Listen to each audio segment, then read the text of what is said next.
हर्षराज शिरसाठ, इनका सवाल ऐसा है कि आपके दृष्टि से अच्छी पर्सनैलिटी यानी क्या, अच्छी पर्सनैलिटी कैसी होती है। आपने बहुत अच्छा सवाल पूछा, लेकिन इसका जवाब देने के लिए मुझे बहुत विस्तार से आपके साथ ये बात रखनी होगी। और पर्सनैलिटी डेवलपमेंट का जो सीरीज है उसमें ये बात मैं बहुत विस्तार से रखूंगा। जो हमारी पर्सनैलिटीज है, तो आइजेंग ने उसको 4 पार्ट्स में कहा। एक होती है मेलैंकोलिक पर्सनैलिटी, जो निराशावादी व्यक्तिमत्व होता है। दूसरी होती है कॉलेरिक पर्सनैलिटी, जो भावना प्रधान व्यक्तिमत्व होता है। इसमें मेलैंकोलिक पर्सनैलिटी ये बहुत ही नेगेटिव पर्सनैलिटी है। ये हमेशा दुखी रहने वाली, छोटी छोटी बात से दुखी होने वाली, बहुत टची, किसी ने कुछ कह दिया तो उसको एकदम से लग जाता है, हमेशा निराश रहने वाली, हर बात में निगेटिव बात सोचने वाली, ऐसी पर्सनैलिटी है। यह पर्सनैलिटी हमेशा खुद भी दुखी रहती है और अपने आसपास के लोगों को भी दुखी करते रहती है, उनका भी जीवन असह्य करते रहती है। कॉलेरिक पर्सनैलिटी जो है, कॉलेरिक पर्सनैलिटी जिसको मैंने भावना प्रधान व्यक्तित्व कहा है, यह पर्सनैलिटी भी निगेटिव पर्सनैलिटी है। यह बहुत इमोशनल होती है, छोटी छोटी बात पर इसके इमोशंस निगेटिव पॉजिटिव होते रहते हैं, स्विंगेस होते रहते हैं। यानी अभी इस ढंग से बर्ताव कर रही है, थोड़ी देर बाद अलग ढंग से बर्ताव करेगी, इसलिए हम उसके बारे में कोई गारंटी नहीं दे सकते कि हमेशा किस ढंग से ये पर्सनैलिटी बर्ताव करेगी। ये थोड़ी कम निगेटिव होती है, इसके बावजूद ये पर्सनैलिटी अच्छी नहीं मानी जाती है। कॉलेरिक पर्सनैलिटी भी खुद बहुत आनंद से नहीं जी पाती और अपने आसपास के लोगों से भी झगड़ते रहती है, उनके साथ में बहस करते रहती है, उनको दुखी करने का प्रयास करते रहती है, ऐसी पर्सनैलिटी है। लेकिन मेलैंकोलिक से बेटर पर्सनैलिटी मानी जाती है। फिर तीसरे ढंग की पर्सनैलिटी जो है उसको कहते हैं फ्लेगमेटिक पर्सनैलिटी, एक संतुलित व्यक्तित्व। हमारे आध्यात्मिक क्षेत्र में, भारतीय अध्यात्म में भी इसको योगिक पर्सनैलिटी कहा गया है। ये एकदम से व्यक्तित्व संतुलित होता है, यानी आप इस व्यक्ति को कभी एकदम गुस्से में भी नहीं देखेंगे, बहुत दुखी भी नहीं देखेंगे, और जीवन में आनंद आया तो एकदम से हर्षोन्माद उसको हो गया, ऐसे भी आप नहीं देखेंगे। इसकी हर भावना बहुत संतुलित पद्धति से व्यक्त होती है। उसके जीवन में यश आने के बाद में ये एकदम से छाती भी फुला कर नहीं बैठता है, ठीक है यश आ गया, अच्छी बात है। अपयश आया, डिफीट हुई जीवन में, तो निराश भी नहीं होता है, इट्स ओके। उसके ऊपर ओवरकम करेंगे,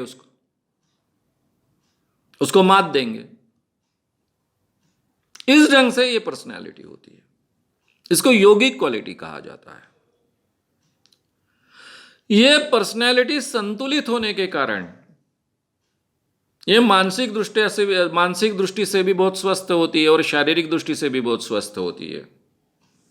शारीरिक दृष्टि से भी बहुत बीमार नहीं गिरती है। जबकि पहली 2 पर्सनैलिटीज मैंने जो कहा है, मेलैंकोलिक और कॉलेरिक, ये दोनों शारीरिक और मानसिक भी बड़े पैमाने पर बीमारी से ग्रस्त हो सकती है। ये जो योगिक क्वालिटी की पर्सनैलिटी है, यह आध्यात्मिक क्षेत्र में सबसे बेस्ट पर्सनैलिटी मानी जाती है। तटस्थ व्यक्तित्व, वो इतना संतुलित और तटस्थ होता है कि चट्टान जैसा हमेशा दिखता है, रहता है शांत।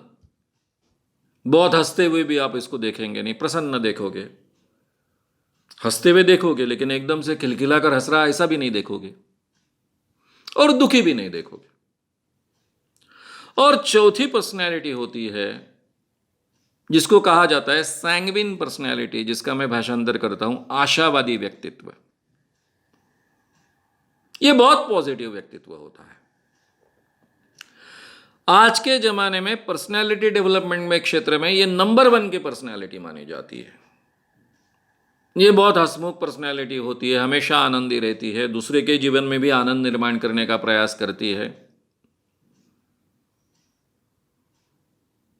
छोटी मोटी बातों की तरफ ध्यान नहीं देती है, किसी ने कुछ कहा तो भी उसकी तरफ ध्यान नहीं देगी, दूसरों के नेगेटिविटी का भी इस पर ज़्यादा असर नहीं होता है, हमेशा आनंदी रहेगा, हंसमुख रहेगा, लाइवली पर्सनैलिटी होती है। तो आध्यात्मिक क्षेत्र में सबसे अच्छी पर्सनैलिटी मानी जाती है योगिक क्वालिटी वाली, वो हो गई यानी फ्लेगमेटिक पर्सनैलिटी।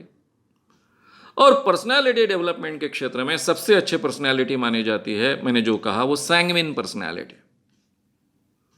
तो मेरे दृष्टि से आज के ज़माने में ये दोनों पर्सनैलिटीज़ या फिर ये दोनों का मिलीजुली जो पर्सनैलिटी है वो सबसे बेस्ट पर्सनैलिटी है।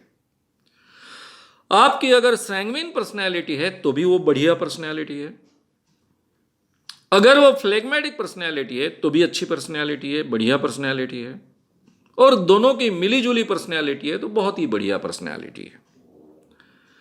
ये दोनों पर्सनैलिटीज इजीली शारीरिक और मानसिक बीमारी से ग्रस्त नहीं होती है, हमेशा आपको आनंदी दिखती है,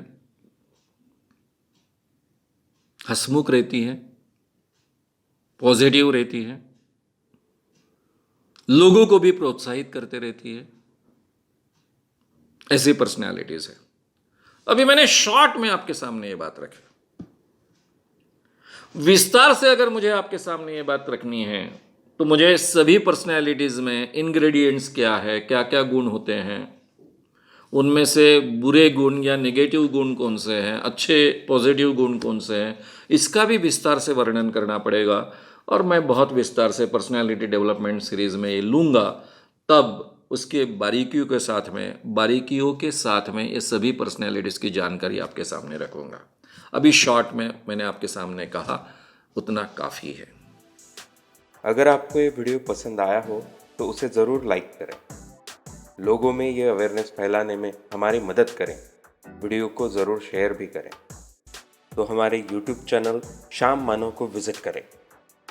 ऐसे सारे वीडियोस का आनंद लेने के लिए हमारे चैनल को सब्सक्राइब करें, उसके लिए सब्सक्राइब बटन दबाएं। नए वीडियोस का नोटिफिकेशन पाने के लिए बेल आइकन दबाएं।